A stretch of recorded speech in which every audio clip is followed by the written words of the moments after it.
வணக்கம். சட்டப்பேரவையில் திமுகவின் ஆலமரம் சரிந்தது. அதிர்ச்சியில் திமுகவின் தொண்டர்கள். நண்பர்களே, இந்த வீடியோவிற்கு ஒரே ஒரு லைக் மற்றும் சப்ஸ்கிரைப் பண்ணிருங்க. 5 ஆண்டுகள் திமுகவின் ஆட்சியே 3 மாத தாவேகாவின் ஆட்சியோடு ஒப்பிடுவது மிகப்பெரிய தவறு. 5 ஆண்டுகள் திமுக என்ன செய்ததோ அதை 2 மாதங்களில் தாவேகா செய்து முடித்துவிட்டது. அது மட்டுமல்ல, தமிழ்நாட்டில் ஸ்டாலின் அவர்களை தோல்வி என்பது திமுக ஒட்டுமொத்தமான தோல்விதான். சட்டப்பேரவையில் திமுக எம்எல்ஏக்கள் மற்றும் எதிர்க்கட்சி தலைவராக உதயநிதி இருக்கலாம். ஆனால் திமுக தற்பொழுது மிகப்பெரிய ஒரு ஸ்டாலின் அவர்கள் என்ற பெரும் தலைவரை இழந்துவிட்டது. மக்கள் திமுகவிற்கு அங்கீகாரம் கொடுத்த அதிகாரத்தை இழந்து திமுகவின் நிர்வாகிகளாக சட்டப்பேரவையில் எம்எல்ஏக்கள் இருக்கிறார்கள் என்ற ஒட்டுமொத்தமான வார்த்தை சட்டப்பேரவையில் திமுகவின் மாஜி அமைச்சர்களுக்கு அதிர்ச்சியை ஏற்படுத்தியுள்ளது. மக்கள் ஸ்டாலினுக்கு வாய்ப்பை வழங்கி 2021ஆம் ஆண்டு முதல்வராக பொறுப்பேற்க வைத்தார்கள். ஆனால் ஸ்டாலின் அவர்கள் பொம்மையாகத்தான் செயல்பட்டார். திமுகவின் தலைவராக மாஜி அமைச்சர்களை கட்டுப்படுத்தவில்லை. அதே சமயம் முதல்வராக தமிழக மக்களின் பாதுகாப்பையும் உறுதி செய்யவில்லை. தமிழ்நாட்டில் திமுகவின் ஆட்சியில் 5 ஆண்டுகளுக்கு தமிழ்நாட்டில் சட்ட ஒழுங்கு என்பது மிகப்பெரிய அளவில் மோசமாகவே இருந்தது. அதை கவனத்தில் எடுத்து மக்கள் மத்தியில் அதை சிறப்பாக செயல்பட்டு இருந்தாலே நிச்சயம் தமிழ்நாட்டில் திமுக வெற்றியடைந்திருக்கும். ஆனால் திமுகவின் தலைவர் ஸ்டாலின் அவர்கள் அமைச்சர்கள் கைது செய்யப்பட்டு சிறையில் அடைக்கப்பட்ட போதிலும் கூட நடவடிக்கை எடுக்காமல் வேடிக்கை பார்த்து மக்கள் அந்த வாக்குறுதிகளையும் நிறைவேற்றாமல் மக்களை ஏளனமாக திமுகவின் தலைவர் செய்ததுதான் கொளத்தூர் தொகுதியில் திமுகவின் தோல்வி. ஸ்டாலினின் தோல்வி திமுகவின் ஆலமரமை சரியக்கூடிய வகையில் அமைந்துவிட்டதாக சட்டப்பேரவையில் ஆளும் கட்சியினர்கள் கூறியுள்ளனர். மேலும் திமுகவின் பட்ஜெட் தாக்கலின் போது ஒவ்வொரு துறைகளுக்கும் நிதி ஒதுக்கீடு செய்யப்படும். அதில் சுமார் 20% கோபாலபுரத்திற்கு செல்வதாக ஆதாரங்கள் இருப்பதாக ஆடிட்டிங் மூலமாக ஒவ்வொரு துறைகளிலும் நாங்கள் சேகரித்து வைத்துள்ளோம்.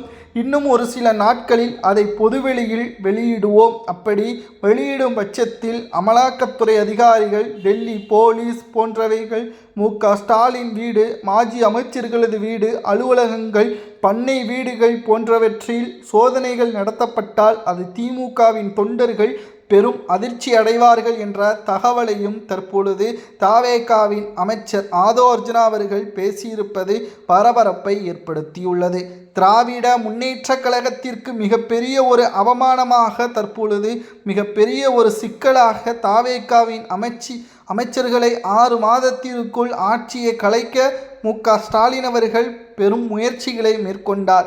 ஆனால் தற்பொழுது பல தோப்பாக இருந்த திமுக தற்பொழுது தன்னந்தனி மரமாக இருக்கிறது. அதிலும் திமுகவின் ஒட்டுமொத்தமான அதிகாரங்கள் சட்டப்பேரவையில் இல்லை. சட்டப்பேரவையில் திராவிட முன்னேற்ற கழகத்திற்கு மிகப்பெரிய அளவில் மரியாதையும் இல்லை. ஸ்டாலின் அவர்களால் தற்பொழுது மக்கள் உண்மையை உணர்ந்து திமுகவின் தலைவர் ஸ்டாலினை கொளத்தூர் தொகுதியில் தோல்வியடைய வைத்ததற்கு காரணம் கொளத்தூர் தொகுதி மக்களுக்கு நல்லது செய்யாத காரணம் அல்ல. அங்கு நல்ல திட்டங்களையும் நல்ல வசதிகளையும் செய்து கொடுத்துள்ளார். ஆனால் தமிழக மக்களுக்கு அவர் எந்த ஒரு நல்ல செயல்பாட்டையோ நிர்வாக திறமையோ செய்ய தவறிவிட்டார்.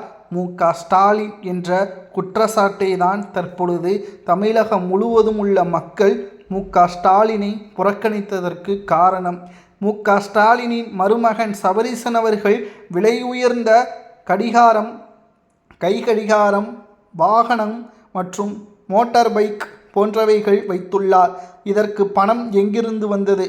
2021ஆம் ஆண்டிற்கு பிறகுதான் ஜி2 நிறுவனத்தின் வளர்ச்சி அசூர வளர்ச்சியாக இருந்தது. ஆனால் அதற்கு முன்னாக அது வருமான வரி கட்டக்கூட வசதி இல்லாமல் தான் இருந்தது. அப்பேற்பட்ட நிறுவனம் திமுகவின் ஊழல் பணத்தை வெள்ளை பணமாக மாற்றுவதற்கு மிகப்பெரிய ஒரு கருவியாக இருந்தது. இதனை எல்லாம் சட்டப்பேரவையில் பேசினால் திமுக மக்கள் மத்தியில் இருக்கின்ற ஒட்டுமொத்தமான எம்எல்ஏக்களையும் அடுத்த தேர்தலில் இழக்கக்கூடிய நிலைமை உருவாகும் என்ற தகவலை தாவேகாவின் அமைச்சர்கள் சட்டசபையில் பேசி தாவேகாவின் அமைச்சர்களால் திமுகவின் ஆலமரமே சட்டப்பேரவையில் சரிந்தது போல செய்திகளை நம்மால் பார்க்க முடிகிறது. திராவிட முன்னேற்ற கழகத்திற்கு மிகப்பெரிய ஒரு தலைவலியாக தற்பொழுது அமைந்திருப்பது திமுகவின் வளர்ச்சி மற்றும் நல்ல திட்டங்கள் எதுவும் மக்கள் மத்தியில் முழுமையாக கொண்டு செல்லவில்லை. மாஜி அமைச்சர்கள் மீது நடவடிக்கை எடுத்திருந்தால், மாவட்ட செயலாளர்கள் மீது நடவடிக்கை எடுத்திருந்தால் இன்றைக்கு ஸ்டாலின் அவர்கள் எதிர்க்கட்சி தலைவராகவே சட்டப்பேரவையில் இருந்திருப்பார். ஆனால் உதயநிதி அவர்களுக்கு ஒரு வாய்ப்பு வழங்கப்படட்டும், அந்த பதவியில் சிறப்பாக செயல்படுவார் என்ற நம்பிக்கையையும் வைத்திருந்தார் ஸ்டாலின் அவர்கள். ஆனால் முதல் நாளில் இருந்த உத்வேகமும் அந்த விவாதமும் தற்பொழுது உதயநிதி அவர்கள் சட்டப்பேரவையில் உறங்கிக் கொண்டுதான் இருக்கிறார். அவரால் எந்த ஒரு வார்த்தையையும் பேச முடியவில்லை. அவர் பேசினாலும் தாவேகாவின் அமைச்சர்கள் ஒரே வார்த்தையில் மடக்கி விடுகிறார்கள். மேலும் உங்கள் அப்பாவிடம் கேளுங்கள் இங்கு காணும் என்றும் தெரிவித்துள்ளதால் ஸ்டாலின் அவர்களது மகனும் எதிர்க்கட்சி தலைவருமான உதயநிதி அவர்கள் தற்பொழுது சட்டப்பேரவையில் வாய் திறக்காமல் மற்ற மாஜி அமைச்சர்களையும் திமுகவின் எம்எல்ஏக்களையும் பேசவிட்டு பார்த்து கொண்டிருக்கின்றார். ஆனால் ஸ்டாலின் அவர்கள் களத்தில் இருந்தால் நிச்சயம் சட்டசபையே சூடுபிடித்திருக்கும். ஆனால் தமிழக மக்கள் எதற்காக திமுகவை வேண்டாம் என்று ஒதுக்கினார்கள் என்பதை சற்று யோசித்திருந்தாலே போதும் ஸ்டாலின் அவர்கள் மீண்டும் களத்திற்கு வெற்றியை வாகை சூடுவார். தற்பொழுது நடைபெறக்கூடிய 7 சட்டமன்ற இடைத்தேர்தலிலும் கூட திமுக போட்டியிட தயக்கம் காட்டுகிறது. இதற்கு காரணம் என்ன? திமுகவை பொறுத்தளவிற்கு மக்கள் மத்தியில் இருக்கக்கூடிய நல்ல பெயர் இல்லை. ஆனால் ஸ்டாலின் அவர்கள் இந்த 7 தொகுதிகளில் ஒரு தொகுதிகளில் கூட போட்டியிட பயப்படுகிறது என்றால் அந்த அளவிற்கு ஊழலும் முறைகேடுகளும் தொகுதிகளில் நடைபெற்றுள்ளது.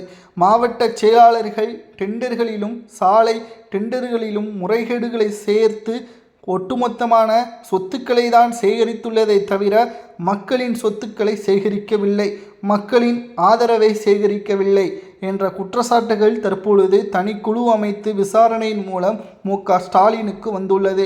ஆனாலும் அப்படிப்பட்ட ஒரு செய்தி வந்த பிறகும் கூட ஸ்டாலின் அவர்கள் நடவடிக்கை எடுக்காமல் இருப்பதுதான் திமுகவின் தொண்டர்களுக்கு அதிர்ச்சியை ஏற்படுத்தியுள்ளது. சட்டப்பேரவையில் இளம் தலைமுறையினர்கள் தற்பொழுது புதிதாக வந்த எம்எல்ஏக்கள் அமைச்சர்கள் கேட்கக்கூடிய கேள்விகளுக்கு பதிலளிக்க முடியாமல் திணறி வருகிறார். இதனால் திமுக சட்டசபையில் ஆலமரம் சரிந்தது போல செய்திகளையும் நம்மால் பார்க்க முடிகிறது. இதை பற்றி உங்களது கருத்துக்களை கமெண்ட் வாயிலாக கூறுங்கள்.